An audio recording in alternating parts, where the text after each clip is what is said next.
Welcome back inside the Now Morning Show, 17 minutes after 7 o'clock. And yeah, this morning, we're getting ready for Easter, we're getting ready for jazz, and we always hear challenges when it comes to the air bridge. This morning, I want to welcome the head of corporate communications at Caribbean Airlines, Dion Legore, who joins us to discuss the air bridge and how it's being managed as we go forward, and how it has been managed for the past however long under Caribbean Airlines. Good morning, Dion. Hi, good morning, Rokas. It's a pleasure to be here.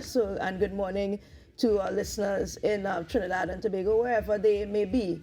It's always a joy to sit in person and talk about... yes, for too long you've been via Zoom. Yes. So we're zooming out of Zoom. So welcome home, as you guys have been saying all carnival long. Welcome home, and I want to first place that on the table and really thank the public for the tremendous reception for Welcome Home. Mm-hmm. The campaign continues to resonate, and at its core, Welcome Home really is about service and consistent attention to our passengers. And as we move forward, you will see the elements of Welcome Home unfold, so that the airline really positions itself as the connecting and integrating mechanism that it's meant to be. I often try to take us quickly back into some history where at the start of the Federation, and people may not know about it, I love history, so I read like a maniac. At the start of the Federation, what the leaders in their wisdom at that time identified as unifying and important for the region were the University of the West Indies, West Indies Cricket, and the airline. The airline, yeah. And today, Caribbean Airlines is that airline. The airline that is really placed and poised to facilitate connecting our people. And by our people, I take the Caribbean to be our people. Now, Dion, I mean, as you bring that up, people often complain that the price of just traveling around the Caribbean is a bit out of reach for most. Well, that won't be unique to Caribbean Airlines, because as I've explained over time, there are several elements that go into a fare. So sometimes you find that when the fare is, when you add up the fare, what is the actual fare is a small percentage of that. Yeah. Because there are taxes and other charges that go into that, which are actually outside of the realm and control and the remit of the airline. Yeah. So that, but it has to be absorbed because of the structure of things. And that is a point that many in the region have been advocating, and it is being addressed at the CARICOM level. Yeah. So as they say, it's above you. Above my pay grade and passport type. And your passport type as well. Pay grade Nice. and passport type. Nice. But, all right. I want to get into not even needing a passport. I want to just get for the air bridge from Trinidad to Tobago. We often see people saying, they can't get a flight, or they this and they that, and they complain about lots of things on the air bridge. But from your perspective, how has managing the air bridge been going for Caribbean Airlines, and what do we have in store next? Well, first, let me say that the air bridge is a critical part of our operations. It is an important part. We recognize that, and we work very closely with our stakeholders to manage that. What do I mean by that? There is something called a heat map that our scheduling team uses, and I have to shout out the scheduling team and the operations team, because they are like mini magicians there. You see, no airline in the world has unlimited resources. So you have to take that into context. We have X amount of resources. How can we utilize these resources to ensure we meet the needs of the traveling public, both here and regionally? The air bridge is priority. So you would find that there is a steady schedule. If you look around the region, for example, if I'm to pull the region in as a point of reference, where persons have to commute from between and among islands, we really have a very stand-up, predictable, affordable product, which is different to how domestic travel appears elsewhere in the region. But to our point, the the airbridge is carefully managed. If you look statistically at the numbers, and this is not numbers post-COVID, this precedes the pandemic, Right. where the numbers show you clearly that there's always extra capacity.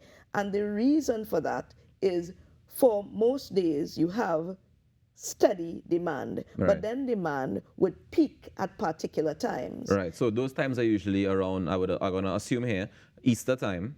We have jazz. We have summer vacation period. So the August vacation Heritage period. Heritage Festival Blue time. Food Festival. Great race. Great race weekend and so on. Right. But those are the high activity times. Right. I'm even speaking about a normal week. Right. But these are trends that we look at and manage. Right. So for example, for Easter, we have for the period the 1st to the 7th of April, about 3,000 seats. Still available. Right, not still available, that we put into the system. Right. Right? And outside of that, when we say operationally we manage it. But remember that nobody has an infinite amount of resources. And where possible, when needed operationally, we inject capacity. Yeah. So my question would be about injecting the capacity and the scheduling of it, of course, is do you wait until, for example, let's say those 3,000 seats are completely sold out before you say we need more? Or at what point do we decide to inject capacity? It depends. So there are times persons may buy a ticket and not turn up. Right. But you would operationally know to manage that. We work with trends, we work with data. So, and of course, that matched against the resources that we have. Of course. So we would know, okay, we can inject X amount of capacity based on our resources. We will manage that. If you see, for example, that there is a build-up or a backup, then at that time, we look to manage that. But we pre-plan that because before an airplane gets onto the tarmac to go wherever, it's a tremendous amount of planning that goes with that. You have to crew it. It has to be maintained. You have to ensure that people get sick. Aircraft, aircraft have to be maintained. It have to be maintained. There are times you have planned and scheduled maintenance, which is meticulous, but there are times, just like a car, something may go wrong. Yeah. And nobody would have planned for that. But and we don't want something to go wrong in the air. No. So we want to make sure you take care of it on the ground. So that your resources have to match that. So Right. for example, in the event that somebody gets ill, you must have a reserve crew. But people don't see that. They don't see that when they see whoever appears there, but they don't know, okay, to ensure that in the event whoever was scheduled to appear can't appear, you have to have a resource in place to replace. They don't see that. Yeah. They don't understand about crew limits. They may not necessarily have an appreciation for there's only X or Y amount of landings that a pilot can do in a particular time frame. Because the airline industry, and I say it proudly because it is a check and balance for everyone. Yeah. We operate in a highly regulated environment. Yeah. I love that because it means nonsense Can happen. Correct. Yeah.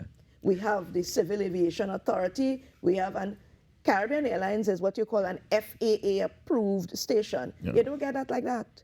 Which means that you have to comply with certain rules internationally You better speaking. comply. Yeah. So, Yeah. Dion, we don't have much time left, unfortunately, but I do want to give you an opportunity to any message that you want to get out about the update on the airbridge for this period coming up, especially the Easter period and leading into the jazz period. Well, firstly, there are optional ways to get to Tobago. There's the boat as well, which supports the airbridge. Right. We both support each other. It's complementary movement, and that we will continue to carefully manage our inventory to ensure that persons can travel in a seamless manner, in an efficient manner.